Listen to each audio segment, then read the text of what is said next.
Hello, welcome back. I am glad you are here again. Get comfortable. If you are not already lying down, now is the time. Pull the blanket up if you need to. Turn off whatever light is still on. Let the dark settle around you. Tonight I am going to tell you about water. Not ordinary water, not the kind that runs from a tap or falls as rain against the window.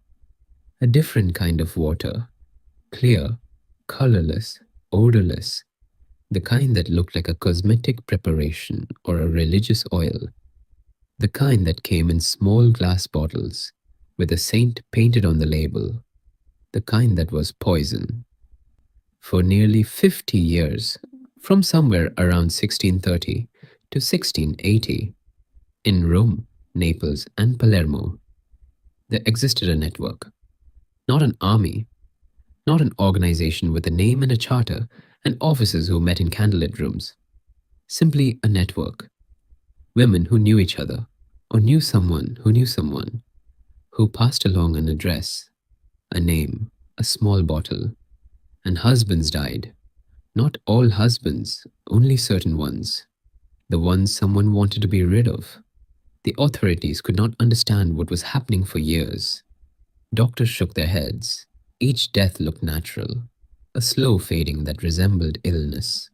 No marks, no evidence, only widows who, after a decent interval, quietly remarried. The woman who stood at the center of all of it was named Giulia Tofana. This is her story, and the story of all the women around her. Settle in. I will tell you everything slowly. To understand Giulia Tofana, you first need to understand the city she lived in. Rome in the 17th century is not the Rome you see on postcards. Not the fountains, not the grand piazzas flooded with afternoon light. Not the elegant facades and the tourist crowds and the gelato. The Rome of 1650 was darker than that, louder, more crowded, and for most of its inhabitants, far more brutal. Picture narrow streets where buildings stand so close together that from an upper window you could reach across and touch the wall of the house opposite. Streets where by day the press of people and carts and animals and the shouting of vendors makes movement difficult and thought nearly impossible. Streets where by night the darkness is almost complete. A few torches at a corner, if you are lucky, and beyond them nothing. Churches on every block, bells from morning to evening, the smell of incense mixed with the smell of the street. There was no sewage system in any modern sense. Wealthy neighborhoods and poor neighborhoods separated by only a few streets, but existing in entirely different worlds. In the great palazzo, a cardinal entertained guests over food that cost more than a laborer earned in a month. 3 streets away, a family of 6 lived in a single room and ate whatever they could find. And everywhere, hierarchy. The Pope at the top, cardinals beneath him, the aristocracy, merchants, craftsmen, and somewhere below all of them, women. Almost all women, regardless of whether they were rich or poor. Because in 17th century Rome, a woman owned almost nothing. She had no right to property. Everything she brought to a marriage became her husband's upon the wedding. She had no right to divorce. The church did not permit it. She had no right to choose. Her father chose her husband, sometimes when she was 12 or 13 years old, sometimes younger, based on calculations that had nothing to do with her feelings or her future. And if the husband turned out to be a bad one, and very often he did, she simply lived with it. For years, for decades, sometimes for the rest of her life. What did a bad husband mean in the 17th century? It was not simply the absence of love. It was not simply boredom or coldness or indifference, though those existed in abundance. It could mean brutal treatment, and that was not considered a crime. A husband had a legal right to discipline his wife. The church allowed it, the law allowed it. Neighbors looked the other way. Priests counseled endurance. Women were told that suffering in marriage was the spiritual duty, the path to heaven, the particular cross to bear. It could mean a husband who drank away everything the family had, who accumulated debts that dragged the entire household toward ruin and could not be stopped, who brought disease home from his excursions outside the marriage and passed it to his wife without guilt or acknowledgement, who sold his daughters into marriages as bad as or worse than his own, who simply existed as a weight, as a prison, as a wall between a woman and any other possible life. And there was no way out, no legal way out. But there was another way. This is where our story really begins, not with a crime, with desperation. Because the women who came to Giulia Tofana, and there were hundreds of them, perhaps more, did not come because they were cold, or cruel, or indifferent to human life. Most of them came because they could no longer see any other door. This matters. It matters before we go any further. This is not a story about monsters. It is a story about a system that created situations from which there was no escape, and about the women who found an escape where none was supposed to exist. But let us begin at the beginning, in Palermo, with a woman and a bottle and a slow-burning knowledge that would eventually reach across 3 cities and 5 decades. Palermo, Sicily. Sometime in the first decades of the 17th century. Palermo in this period is a city of extraordinary contrasts. It is hot and ancient and layered. Phoenician foundations beneath Roman streets, beneath Arab arches, beneath Norman towers, beneath Spanish Baroque facades. The city has been conquered and reconquered so many times that its architecture reads like a geological record of invasions. By the early 17th century, it is under Spanish rule, part of the vast and slightly fraying empire of the Spanish Habsburgs. It is also a city of markets and docks and fishing boats and the particular loud bustle of a Mediterranean port. Goods come in from across the known world. People come with them, sailors and merchants and travelers and refugees and adventurers and the simply desperate. And in the poorer quarters of this city, among the tightly packed houses that climb the hillsides behind the port, there lives a tradition. It is not written down. It is not official. It has no name that anyone records, but it is real and old and persistent.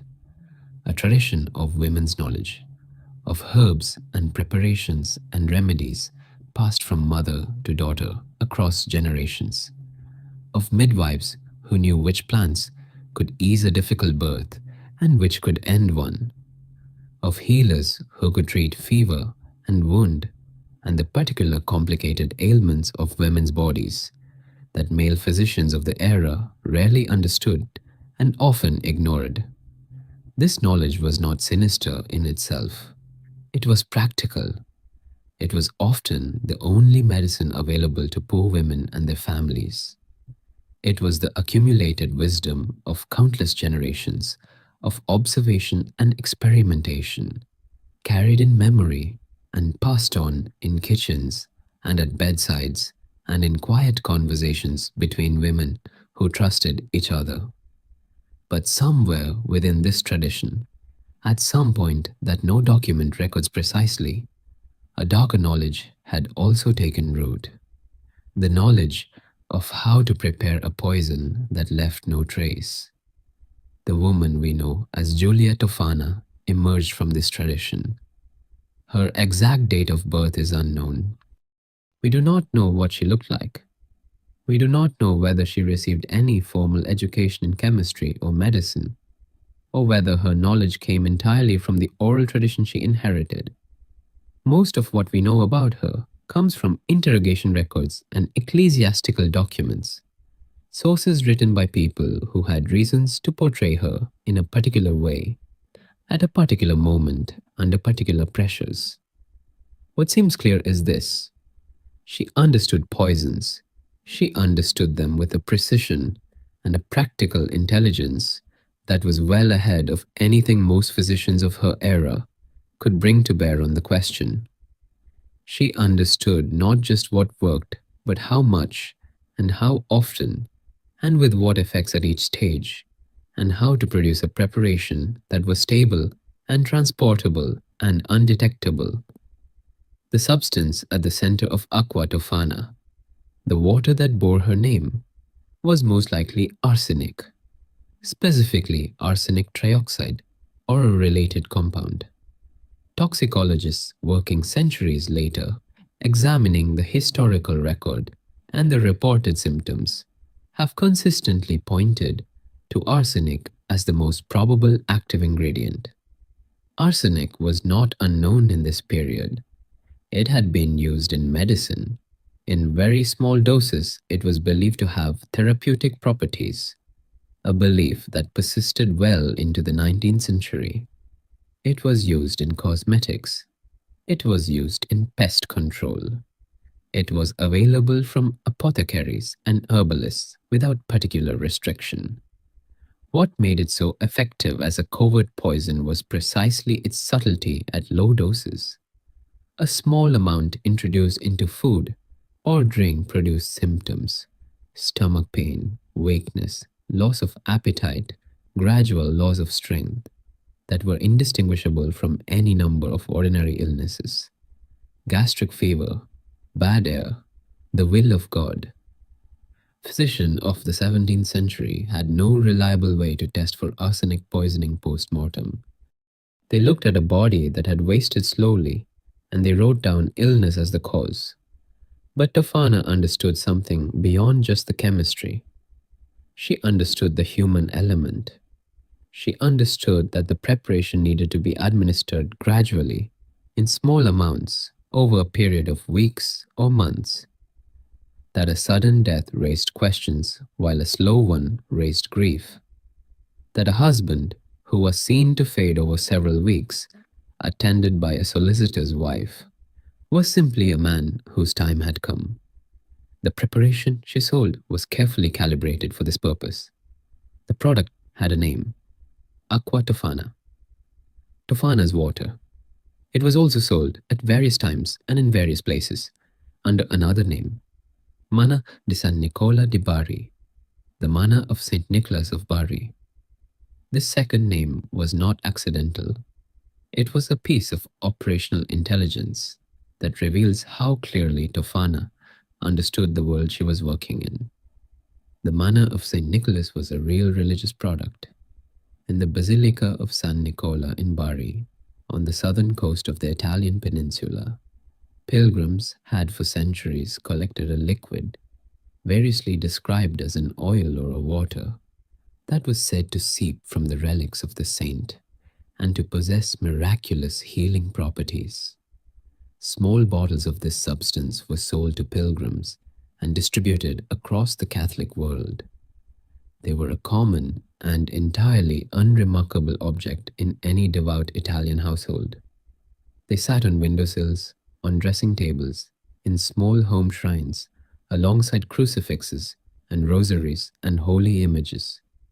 A small bottle of Manna di San Nicola di Bari was exactly what it looked like: a common object of popular piety.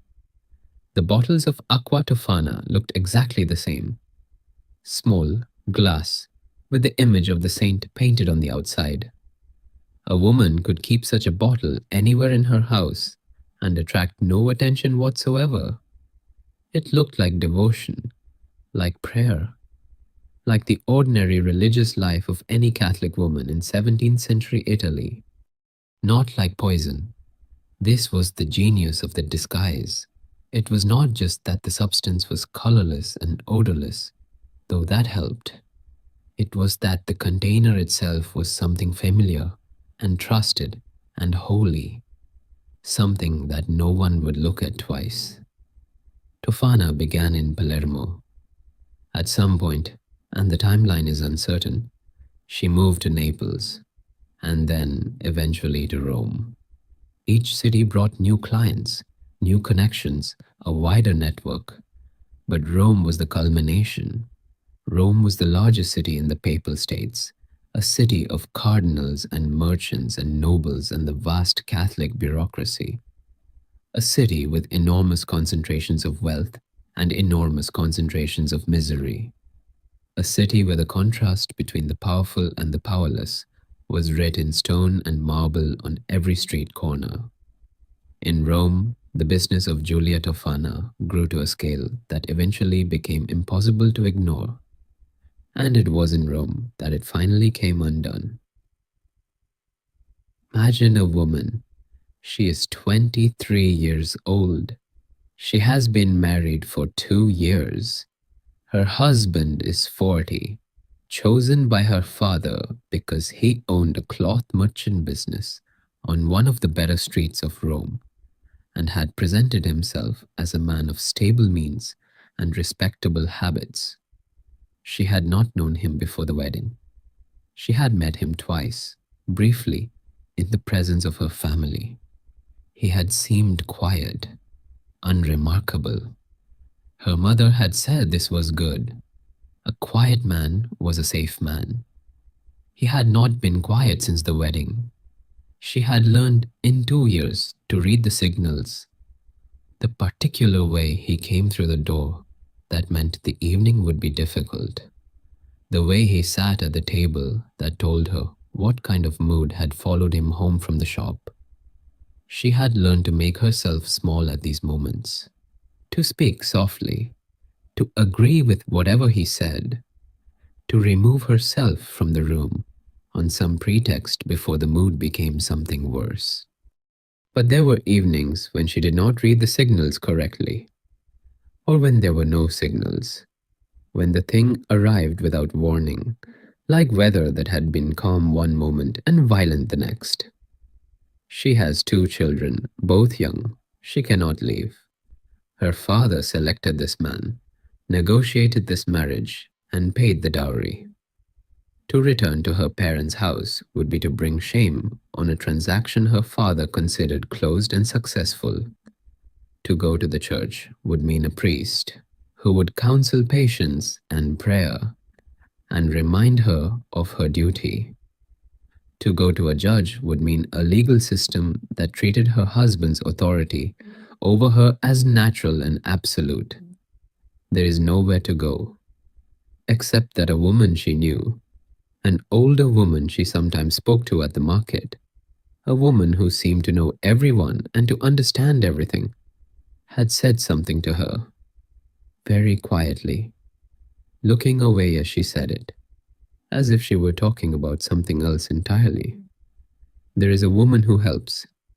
The mechanism by which Tofana's network recruited and served its clients was built on exactly this kind of quiet, careful, deniable communication.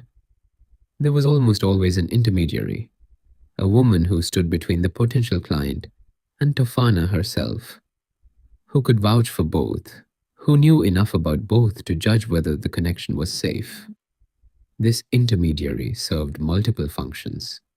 She protected Tofana from law enforcement infiltration. She protected the client from fraud or exposure.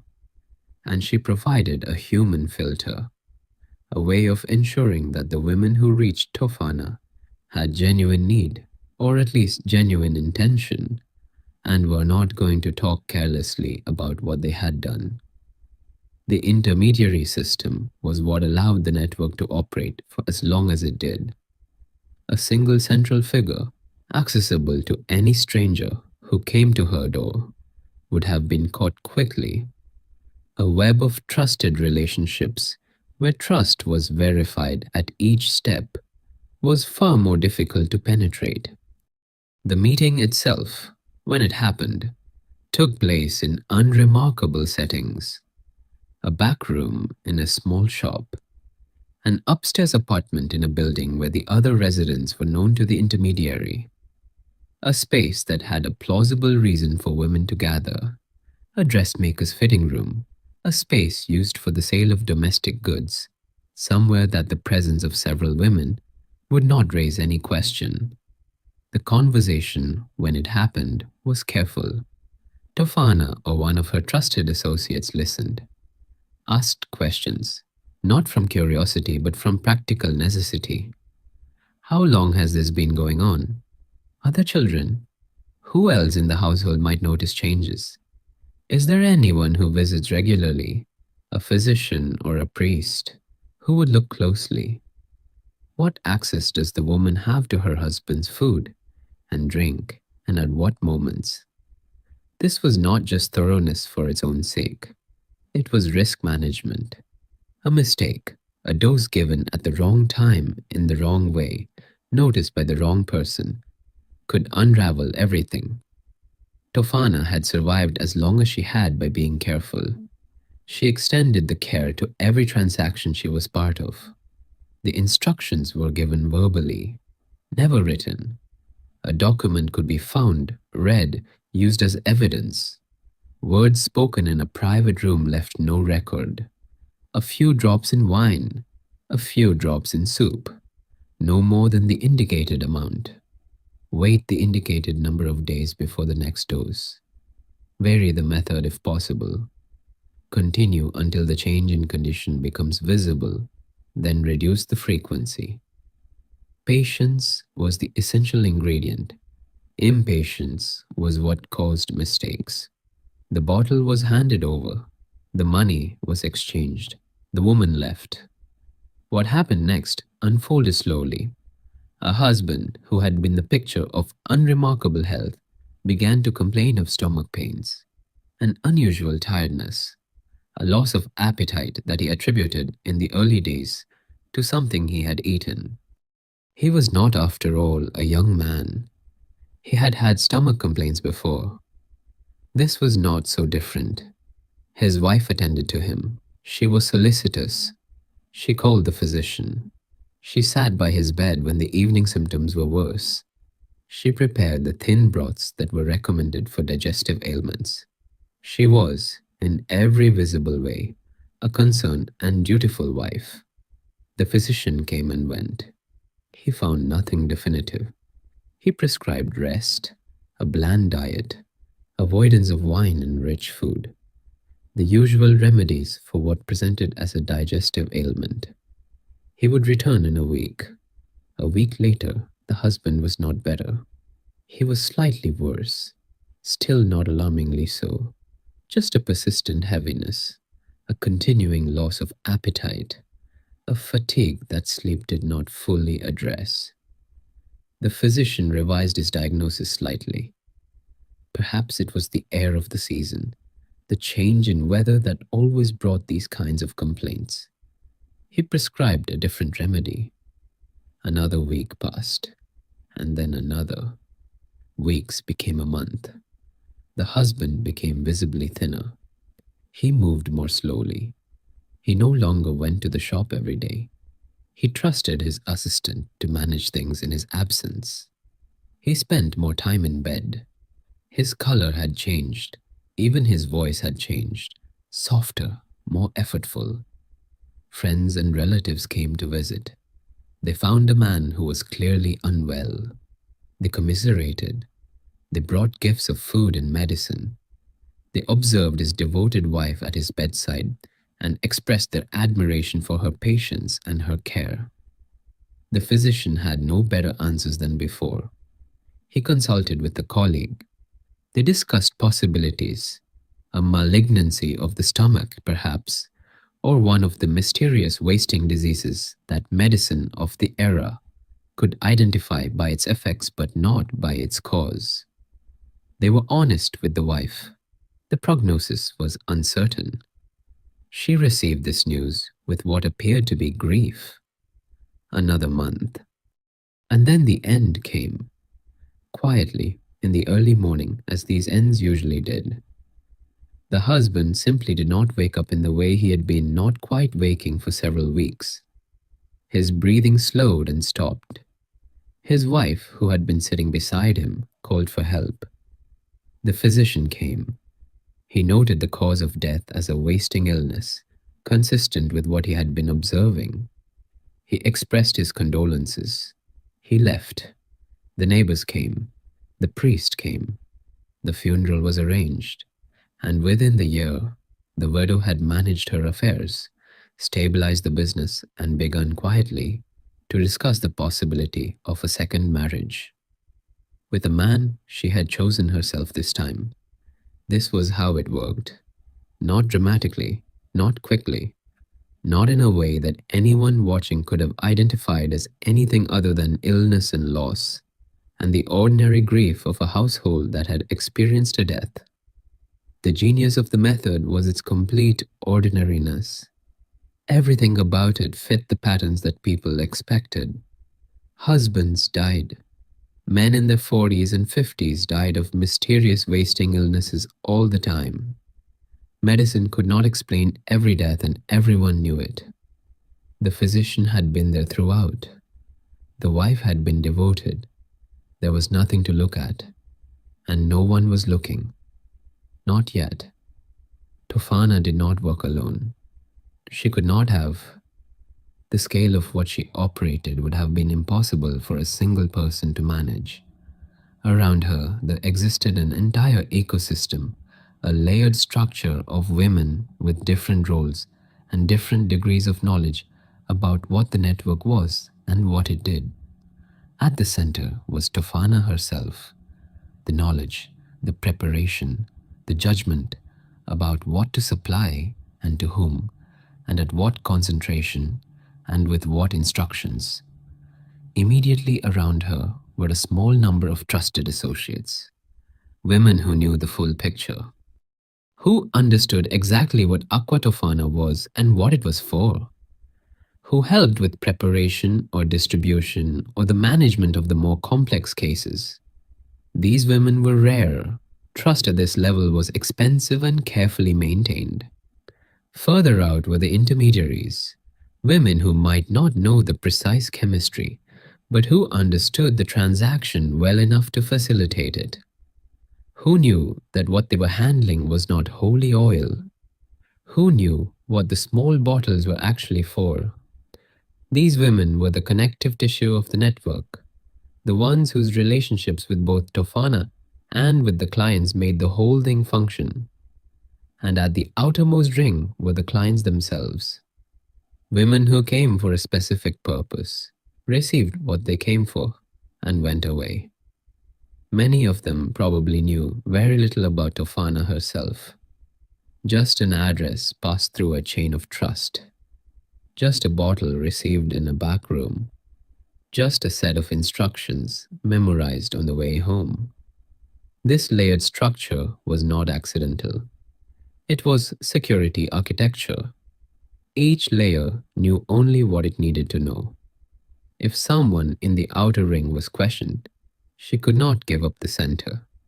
She did not know enough to. The more central a woman was, the harder she was to reach. The diversity of the client base is one of the most historically significant aspects of the whole affair. The women who came to Tofana were not all from a single social class or a single type of household. They came from across the entire spectrum of Roman society.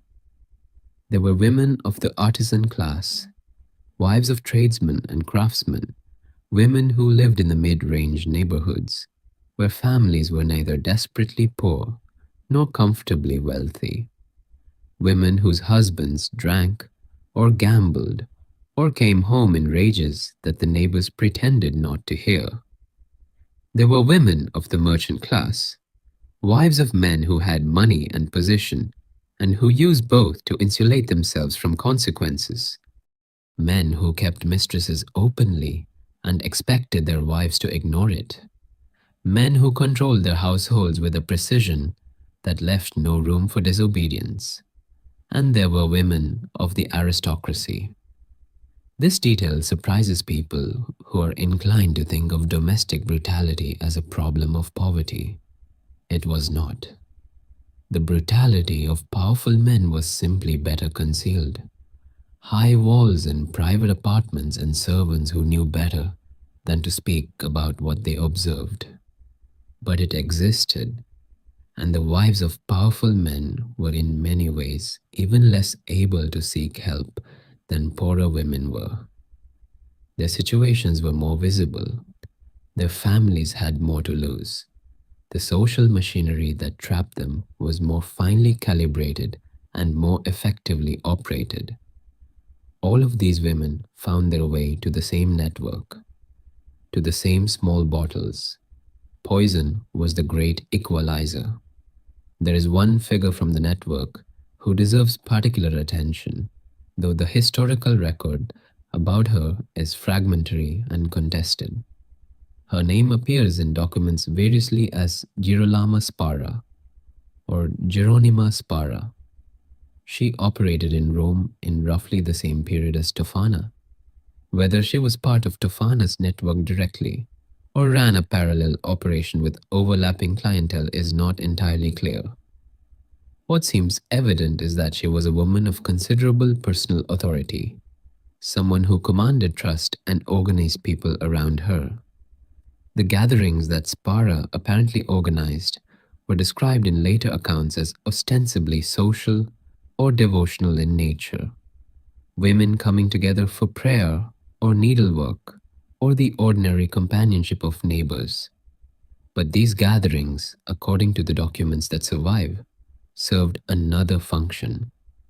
They were spaces where women spoke about their situations, where the vocabulary of shared experience allowed problems to be named and solutions to be considered. This is a remarkable detail when you sit with it for a moment. In a city and a century where women had almost no formal recourse, where institutions designed for the protection of people were structured in ways that actively excluded women from that protection, these gatherings created something that functioned, however imperfectly and however darkly, as mutual support. A place where a woman was not alone with her problem, where someone else had faced something similar, where knowledge, including practical, dangerous knowledge, could be shared. Spara was arrested, tried, and publicly executed in Rome in the same general period as the collapse of the wider network. She was not the only woman executed in connection with these events. The authorities, once they understood the scale of what they were dealing with, moved decisively. The executions were public and deliberate. They were meant as a warning. The network did not disappear. It became more careful. There is a version of this story that is clean and morally straightforward. Desperate women, trapped by a brutal system, finding the only exit available to them. Women as victims turned survivors. A dark but comprehensible response to intolerable circumstances. That version is true for many of the women who passed through Tofana's network, probably for most of them. But it is not the whole truth. Not every woman who came to Tofana came out of desperation. Some came from calculation. A husband was old and wealthy and stood between a woman and an inheritance she considered rightfully hers. Waiting for nature to take its course was possible but slow, and life was short and opportunity did not always hold itself open. The small bottle offered a way to accelerate an inevitable process. Some came from desire. A woman who had fallen into a profound and consuming love for someone who was not her husband and who found the conventional life she was living increasingly unbearable.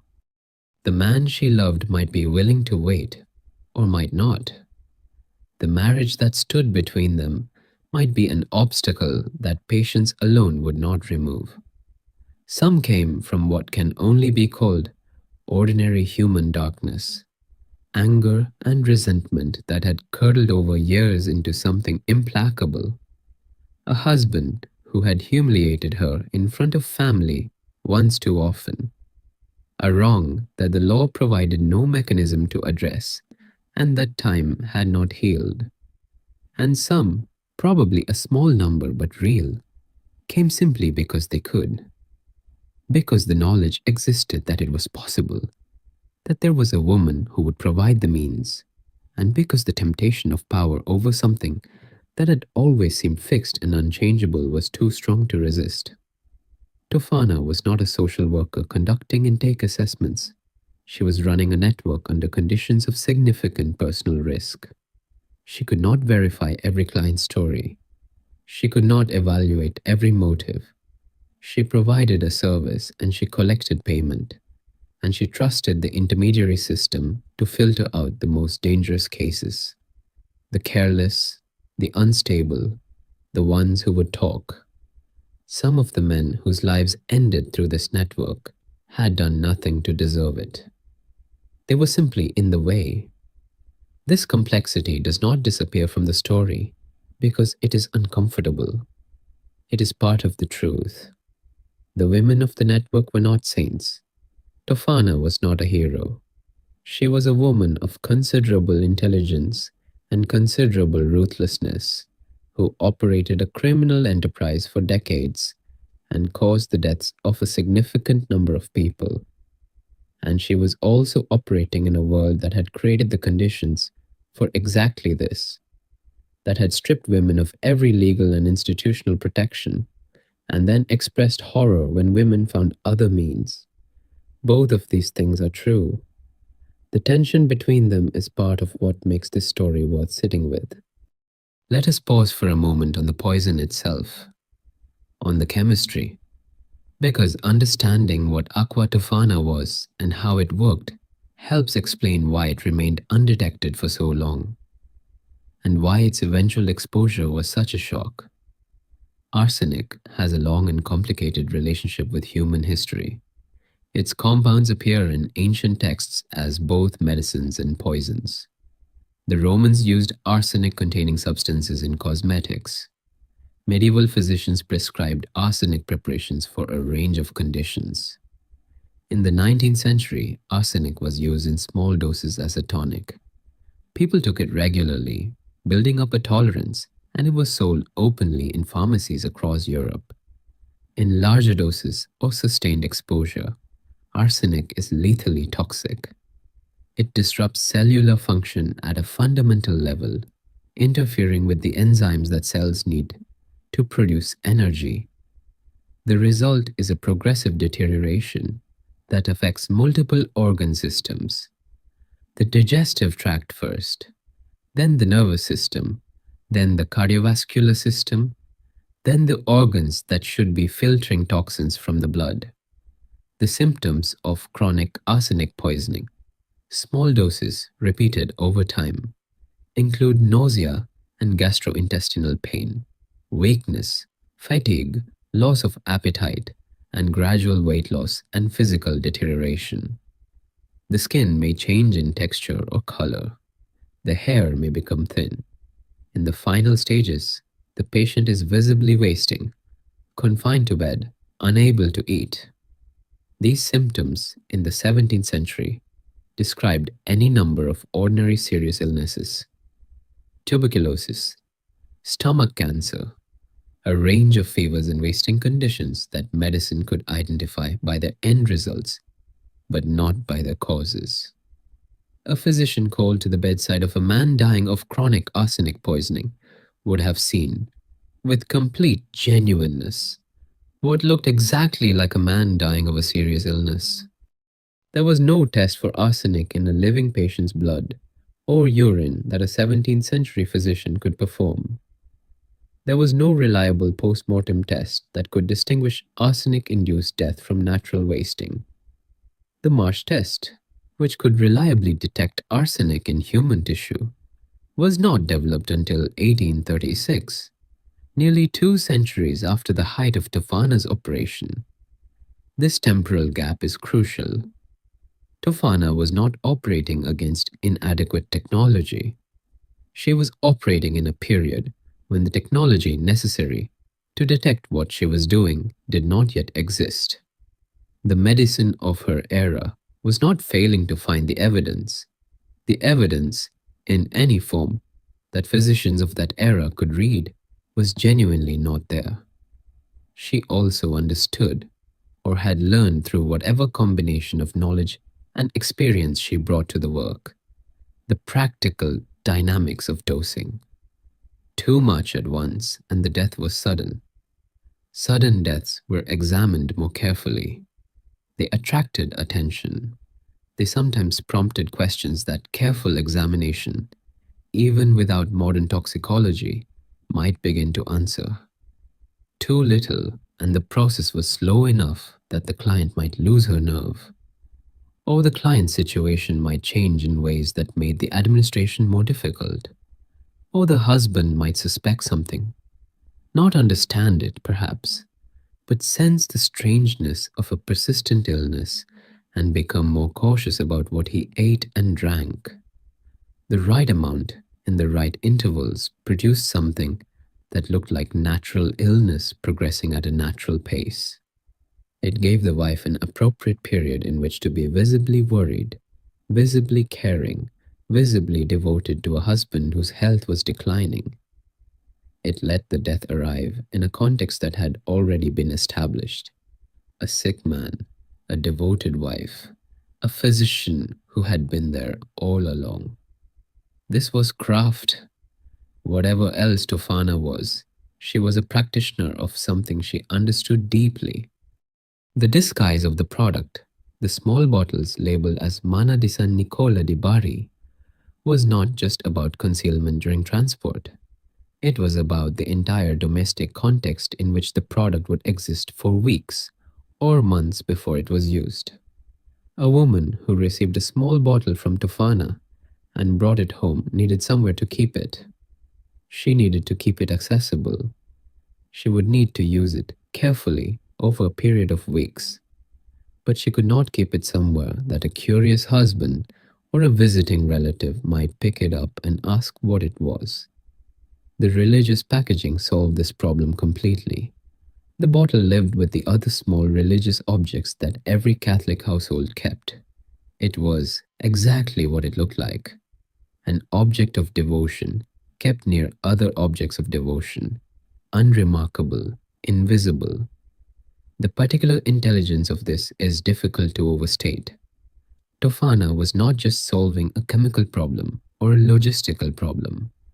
She was solving a domestic problem, the problem of how a woman keeps something dangerous in a house she shares with the person she plans to use it on, for weeks or months, without arousing any suspicion whatsoever. The answer was to make it look like prayer. We have spent time in the details of the network, the mechanics, the clients, the chemistry. But to really understand why all of this was possible and why it lasted as long as it did, we need to spend a little more time in the broader world of 17th century Italy. This is the world of the Counter-Reformation. The Catholic Church, shaken by the Protestant challenges of the previous century, had responded with a profound institutional reassertion. The Council of Trent had concluded in 1563, and its decrees reshaped Catholic practice across Europe. Marriage was among the institutions it addressed directly. The Church's position on marriage was absolute. It was a sacrament, a sacred bond created by God and therefore indissoluble by any human authority. Divorce was not possible. Separation was possible in limited circumstances and with ecclesiastical approval, but even a separated couple could not remarry while both spouses lived. The theological machinery that underpinned this position was sophisticated and had been developed over centuries. For many people in many situations, this theology was simply part of the fabric of life. Accepted because it had always been accepted, because no alternative was thinkable. Marriage was for life, and that was the nature of things. But for women, trapped in marriages that were actively harmful, marriages involving chronic brutal treatment, marriages to men who were destroying everything around them through drink or debt or disease. The absolute indissolubility of the bond was not a neutral theological position. It was a life sentence, and the church was not without mechanisms for addressing difficult marriages. But those mechanisms were slow, expensive, uncertain, and structurally tilted toward the husband's interests. An annulment required proving retroactively that the marriage had never been valid in the first place, that there had been some impediment at the time of the wedding that invalidated the sacrament. This was a legal and theological process that took years and required resources and connections that most women did not have. The alternatives were limited. A woman could enter a convent, but this meant leaving her children with her husband, often permanently. She could live separately from her husband while remaining legally married to him. But this left her in a kind of legal limbo, still subject to his authority in significant ways and unable to make any new life for herself. She could endure, or she could find Giulia Tofana. The legal position of women in secular law was similarly restrictive, and in many ways reinforced rather than mitigated the restrictions imposed by canon law. Under the legal systems of the various Italian states, Rome was governed by papal authority, but the basic legal structures derived from Roman law traditions common across the peninsula. A wife was under the legal authority of her husband in most significant respects. She could not enter into contracts without his consent. She could not own property independently in most circumstances. She could not represent herself in legal proceedings without his permission or a designated male representative acting in her name. The law conceived of her essentially as part of his household rather than as a separate legal person. Her interests, where they were recognized at all, were derivative of his. This was not unusual by the standards of the time. It was broadly similar across most of Catholic Europe, and indeed much of Protestant Europe too. But in Rome, under the direct authority of the papacy, the theological reinforcement of these legal structures was particularly strong. The institutions that might in principle have offered women some protection, the courts, the church, the confraternities of the city, were all administered by men, structured by men, and oriented toward the maintenance of a social order in which women's subordination was not just accepted, but theologically endorsed. There was nowhere to go, not anywhere that actually helped. And yet women were not simply passive in the face of all this. They found each other. They talked. They passed information through the networks of neighborhood and market and the small sociability that daily life required. They developed among themselves a kind of parallel knowledge economy, information about how things actually worked, as opposed to how they were officially supposed to work. Which physician was sympathetic to women's complaints, and which dismissed them without examination? Which priest would listen at confession, and which would immediately report to the woman's husband anything that sounded like a threat to the institution of marriage? Which notary could be trusted to draft a document that actually protected a woman's interests, and which would quietly favor the husband's family? Which neighbors could be trusted, and which could not? This was not a conspiracy. It was survival intelligence, the accumulated practical knowledge of women who had learned, generation after generation, how to navigate a world that was structurally indifferent to their well-being. Tofana operated within this world and drew on it. Her network existed because the broader network of women's mutual knowledge existed, because women already knew how to pass information carefully along chains of trust, because the social infrastructure for what she was doing was already there. She simply introduced a particular and extreme use of it. Nothing that operates at this scale for this long, in the middle of a city as large and complex as Rome, stays hidden forever. The question of exactly how the network came to the attention of the authorities is one that the historical record answers imperfectly. Different accounts, written at different times, give different versions, and all of them are colored by the interest of the people who wrote them. One version, which appears in several sources, holds that a woman who had received a bottle from the network later became frightened, for reasons that are not entirely clear, and went to her confessor. She told him what she had done and what she had been given. The confessor, faced with information about an ongoing conspiracy that he believed required action, broke the seal of confession and reported what he had heard to ecclesiastical authorities. This would have been a serious violation of canon law. The seal of confession is one of the most absolute rules in Catholic practice, and breaking it was itself a grave sin. But confessors in this period were not always as rigorous about this as the rule required, particularly when the information involved something that seemed to them to threaten public order. The confessor in question, if this account is true, apparently concluded that the urgency of what he had learned justified the violation. A second version points to the arrest of a woman on an unrelated charge, who, under questioning, provided more information than she had intended about her connections and activities. Interrogation in this period was conducted under significant pressure, and people frequently revealed things they had meant to conceal. A third account suggests that the authorities had been gathering suspicions for some time, that there had been enough pattern in the deaths of certain men in certain neighborhoods, enough rumors circulating through the city's gossip networks, enough loose ends that a careful investigator could begin pulling on, and that the formal opening of the investigation was simply the moment when enough evidence had accumulated to act on. The truth is probably some combination of all three.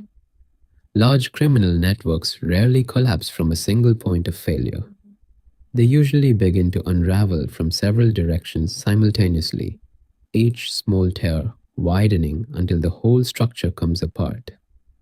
What is known is that Tofana, at some point before her arrest, became aware that the authorities were moving toward her. She went into hiding, and she sought refuge in a place that was, in the 17th century, still relatively protected from the direct reach of secular authority, a convent. The convents of Rome occupied a complicated position in the city's social and legal landscape. They were technically under ecclesiastical rather than secular jurisdiction, which meant that secular authorities could not simply enter and remove a person without going through a process that involved the church's own administrative apparatus. This gave convents a degree of practical immunity that made them useful as places of refuge for women fleeing bad marriages, for women fleeing legal trouble, for women whose situations made the ordinary world dangerous to them. Whether Tofana was received willingly by the convent that sheltered her, whether the nuns who gave her refuge understood fully who she was and what she had done, is not recorded. What is recorded is that she was there, and that the authorities eventually reached her even there. The pressure on the convent to surrender her was apparently significant. The church, which had its own reasons to be disturbed by the scale of what had been discovered, poison sold in bottles disguised as holy oil, used across the city for decades, was not inclined to protect her indefinitely. She was taken. The interrogations that followed were conducted by the standards of the time. This means they were not gentle. Judicial torture was legal, recognized by both secular and ecclesiastical courts, and regularly employed as a tool for obtaining confessions and information. The assumption built into the legal system was that a suspect who had not confessed freely could be subjected to physical compulsion in order to produce the truth. What exactly Tofana said under these conditions is not knowable with precision. The documents that survive are the interrogator's records, transcripts written by officials who had specific things they wanted to establish, specific narratives they were constructing, specific names they needed to obtain. The records reflect these purposes. They are not neutral transcriptions of what was said.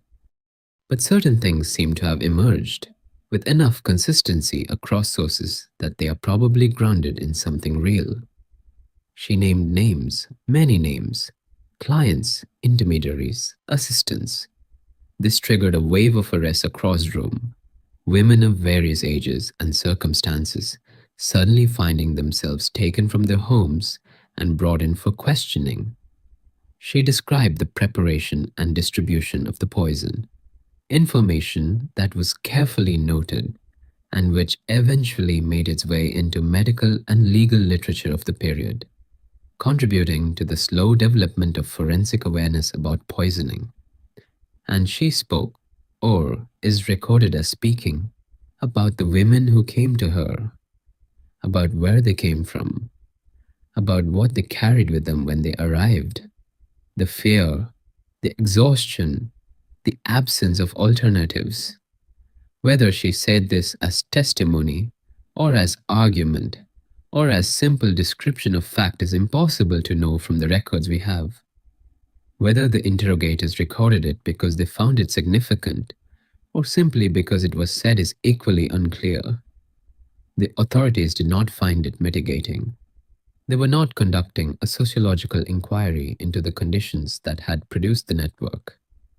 They were trying a criminal case. The women before them had been involved in the deaths of a significant number of people. The law was clear about what that meant. Giulia Tofana was executed. The precise year appears in different sources as different dates, somewhere in the range of 1659 to 1680, depending on the source. The precise method of her execution is similarly a matter of some variation across accounts. With her, or in the period following her arrest, several dozen other women connected to the network were also executed or imprisoned. It was, by the standards of the time, a significant response to a significant case. The authorities wanted it understood that this had happened, that it had been discovered, and that the consequences had been serious. The public nature of the executions was deliberate.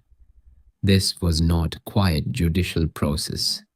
It was spectacle, intended as a warning, broadcast to the city through the machinery of public punishment that early modern European states used to communicate the consequences of certain kinds of disorder.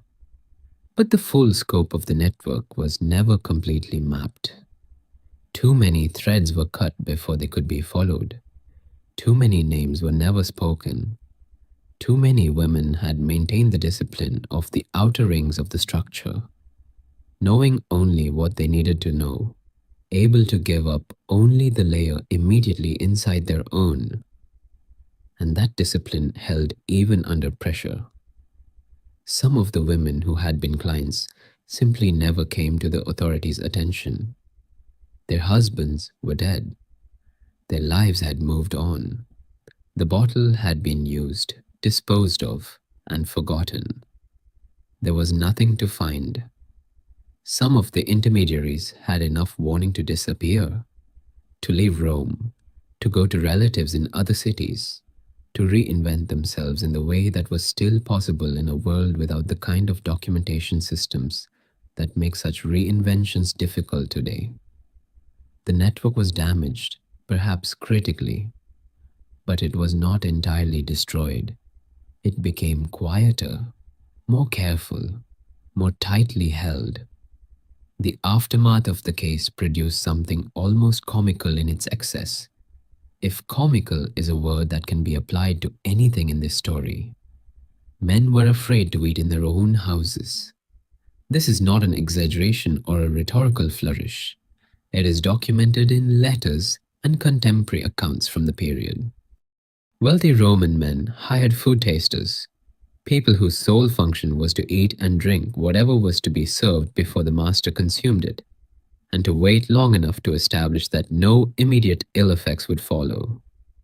Others refused certain foods entirely, particularly anything that came to them in liquid or semi-liquid form.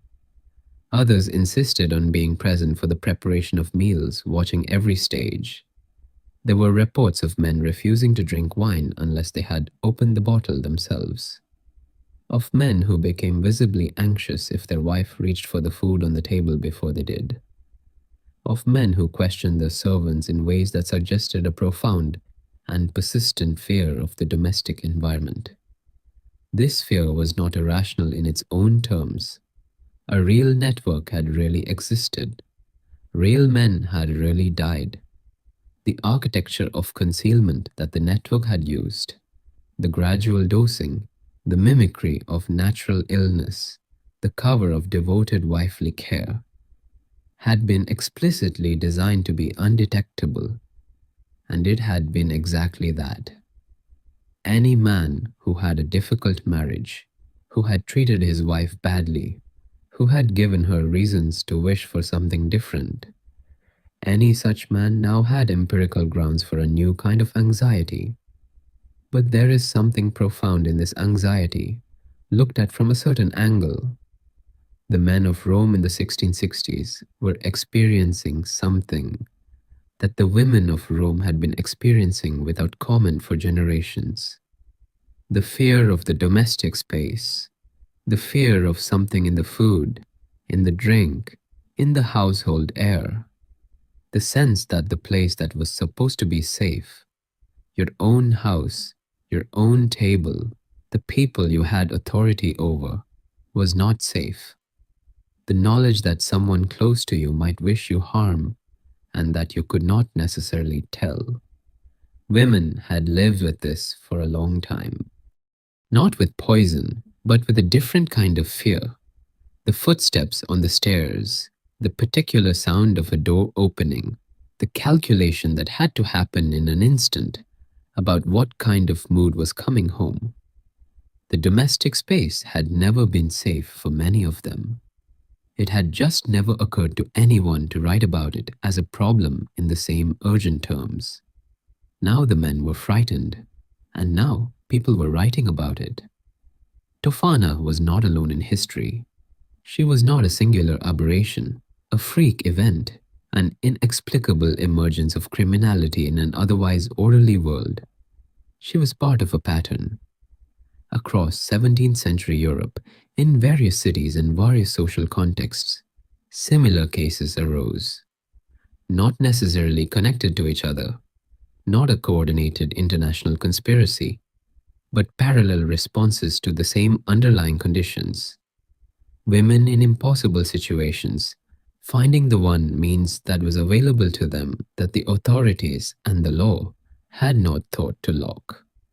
The most famous parallel case is French, and it bears some attention because of its scale and the level of society it reached. In France, in the 1660s and 70s, a series of investigations gradually uncovered what became known as l'affaire des poisons, the affair of the poisons. What began as an inquiry into a midwife who was selling poisons in Paris expanded over several years of investigation into something that touched some of the highest circles of French society. The investigation was conducted under a special tribunal called the Chambre Ardente, the burning chamber, established specifically for the purpose. Over the course of its work, it examined hundreds of suspects and produced dozens of convictions. The evidence it uncovered pointed upward through the social hierarchy with a persistence that eventually became dangerous to those conducting it, because the chain of connections led, at several points, uncomfortably close to the personal circle of Louis XIV himself. The king eventually dissolved the tribunal before its work was complete. Some records were sealed. Some cases were handled privately rather than publicly. The parallels with Rome are striking. Poison, women, a network of distribution that spread across social classes. A society that had created conditions in which some women saw no other option, and an aristocracy and a legal establishment that found the whole thing deeply alarming in ways that had as much to do with social order as with justice. In Spain, in England, in other parts of Italy, throughout this period and into the following century, similar cases appear. Some large, some small, some well documented, some visible only as shadows in incomplete records. The persistence of the pattern is its own kind of evidence. This was not random criminality. This was a response, distributed, uncoordinated, arising independently in different places, among different women who had never heard of each other, to a set of social conditions that these women shared. There is an unexpected legacy of the Tofana case and cases like it, one that sits at some distance from the human drama of the women and the network and the poison. It helped create forensic toxicology. This is not a small thing. The ability to detect poison in a human body after death, to distinguish between natural illness and deliberate poisoning, to provide courts with reliable scientific evidence about cause of death. These capacities transform criminal investigation and legal procedure in profound ways. They are part of the foundation of modern forensic medicine. But they did not exist in Tofana's time, and they were developed in significant part because of what people like Tofana had demonstrated, that poison used with skill was virtually undetectable, that medicine needed new tools. The development of toxicology as a systematic science is usually traced to the late 18th and early 19th century. James Marsh, a British chemist, developed the Marsh test for arsenic in 1836, a reliable chemical procedure that could detect minute quantities of arsenic in organic material, including human tissue. This test was used in courts almost immediately after its development and helped secure convictions in several high-profile poisoning cases. Mathieu Orfila, a Spanish-born physician working in France, published his Traité de Poison in 1813, often described as the founding document of modern toxicology. Orfila explicitly drew on the historical record of poisoning cases, including the 17th century Italian cases, in constructing his analysis of how poisons worked and how their effects could be identified. The crime was the stimulus. The need to detect what had been undetectable drove the development of tools that ultimately made that detection possible. It is one of the stranger ironies in the history of medicine. The network that operated for decades precisely because no one could find the evidence eventually, through its very existence and the fear it generated, contributed to the creation of the science that would have detected it. The Tofana case, and the broader pattern of which it was part, did not immediately transform the social conditions that had produced them. Change in these matters is slow. Institutional change is slower still. The theological position of the Catholic Church on the indissolubility of marriage did not shift. The legal subordination of wives to husbands in the Italian states did not change. Women remained without property rights, without reliable recourse to law, without the ability to exit a marriage that was harming them. What changed gradually in the decades and centuries that followed was the public conversation about these conditions. Cases like Tofana's became, for people who chose to read them this way, a kind of evidence. Evidence that the conditions of women's lives in marriage were producing extreme outcomes, that when people are denied all legal and institutional recourse, they find other means. that a legal and social structure that created this much desperation was creating by its own logic the conditions for the very disorder it sought to prevent. Some people read this evidence and drew conclusions. In the 18th century, Enlightenment thinkers began to argue for rational grounds on which marriage law should be reformed, for the importance of consent, for the possibility that a marriage which had completely failed should be dissoluble. These were not popular arguments in Catholic countries, but they circulated. They created pressure. In the 19th century, legal reform movements across Europe began to address women's property rights, women's access to divorce in extreme circumstances, women's ability to seek legal protection from brutal treatment. The changes came at different times in different places, and they came slowly and incompletely.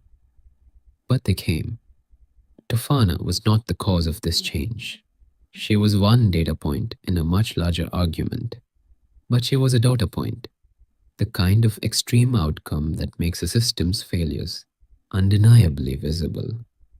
The name Aqua Tofana outlived Giulia Tofana by centuries. It became, in European culture, a kind of shorthand, the name you reach for when you wanted to indicate a poison that worked slowly and invisibly, a death that looked like nature, a woman who knew too much about what was and was not good for a man's health. The name appears in medical literature, in legal documents, in fiction. It was used by writers and dramatists and poets who found in the image of the small bottle and the patient wife something that spoke to fears and anxieties that went beyond a single historical case. And then there is Mozart. Wolfgang Amadeus Mozart died in Vienna on December 5th, 1791, at the age of 35. The cause of his death has been debated for more than 2 centuries. The symptoms recorded by those who attended him in his final weeks are consistent with several different diagnoses. Rheumatic fever with renal complications is among the most widely accepted modern interpretations. What is documented is that Mozart, in the last weeks of his life, told people around him that he believed he had been poisoned, and specifically, he used the name Aqua Tofana. This almost certainly was not literally true. The network that had operated in Rome more than a century earlier had no plausible connection to Mozart's Vienna. The statement was more likely the product of a fevered and frightened mind, reaching for the name that meant slow, invisible poisoning. A name that had become so culturally embedded that it functioned as a synonym for the concept itself. But the fact that he reached for that name, that it was still present and available in European cultural memory more than 100 years after the events in Rome, speaks to how deeply the story had penetrated. It had become part of the furniture of the imagination, one of those references that people carried without necessarily knowing exactly where it came from. A woman in 17th century Rome, selling small bottles from a back room in an unremarkable neighborhood, had produced a name that echoed across a century and across a continent and arrived at the lips of a dying genius in a Vienna apartment. It comes back always to the small bottle, small enough to fit in a pocket, small enough to be lost among the other objects on a shelf. Innocuous in appearance, glass, a saint painted on the outside, the ordinary look of ordinary piety. Inside, something that changed everything. The bottle was, in a very precise sense, the physical embodiment of the problem it was trying to solve. It was small because women's power was small, confined to small spaces, small transactions, small objects that could be hidden and moved without attracting notice. It looked like something holy because the holy was one of the few domains where women had some acknowledged authority, some recognized interior life, some space that was at least nominally their own. and it contained something that could make the situation different. Not better, not immediately. The weeks of careful dosing, the maintained performance of a devoted wife, the waiting. But eventually, irreversibly different. Different was not the same as free. A widow was still a woman in 17th century Rome, still subject to most of the same constraints, still navigating the same social world. But a widow had moved from one position to another. A widow had options that a married woman did not. A widow could breathe.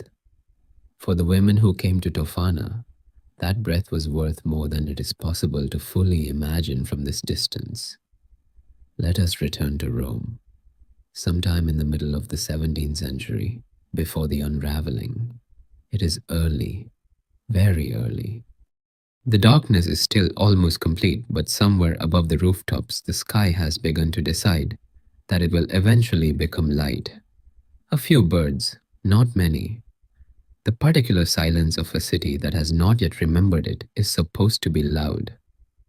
In a room above a narrow street in one of the older quarters, a woman is sitting at a table. She is not old. She is not young. She is somewhere in the middle. The years have settled into her face in ways that speak of time and of things she has not spoken of to anyone who might write them down. On the table in front of her, a small bottle. She picked it up earlier. She set it down. She has been looking at it for a while now, not touching it, just looking. She knows what it is. She knows what it can do. She has been through the conversation in her mind many times. The weeks that would follow, the careful administration, the performance of concern and care that would be required, the end that would come. She knows all of it. Outside, something shifts in the quality of the darkness. Not light yet, not exactly. Just the first suggestion that light is a possibility, that the night has not entirely closed off. A bell begins, distant from one of the churches to the east. Then another, answering from a different direction. Then more, layering on top of each other until the city is wrapped in the sound of its own devotion. The woman at the table does not move. We do not know what she decided. We have never known. She is invented, but the situation she sits in is not. The table, the bottle, the darkness, the bells, all of these existed in countless rooms across the city over decades. Real women, real bottles, real decisions made in the hours before the city woke up and required them to be something other than what they were in the dark.